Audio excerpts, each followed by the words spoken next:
আমার নাম তারারানী চিত্রকর, আমি কৃষ্ণলীলার গানটা। তোর তলে কৃষ্ণ যে ওই মুরলি দিল টান, শনি যত গজের গোপী না ধরে পরাণ। কেহ নাচে কেহ গায় কেহ বলে হরি, ভবের ভবিকা রাধে ধুলোই গড়া গড়ি।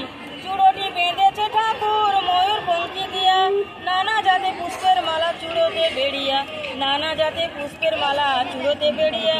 কৃষ্ণের চরণে বাজে সোনার নপুর, জলানিতে যান গো রাধে ঘোমটা ঢাক দিয়া। কামুকে ঠুমুকে চলে কৃষ্ণ বিনোদিয়া, আসুক দেখি আইন ঘোষ ভেঙে দেব তোর ভুল। বেচাবো গোয়ালের গরু ধরব করবো চুল, যাক বাছে মোর গরু বাছুর গরু করে নেব। তোমার মতন সুন্দরী রাধে কোথায় গেলে পাবো। সম্পর্কে ভাগ্নে রে তুই আমি তোর মামি, আমার সাথে ঠাট্টা করিলি লজ্জ কানাই। কালো কালো বলিস না রে বিশু বানুরজি, বিধাতা করেছে কালো আমি করবো কি।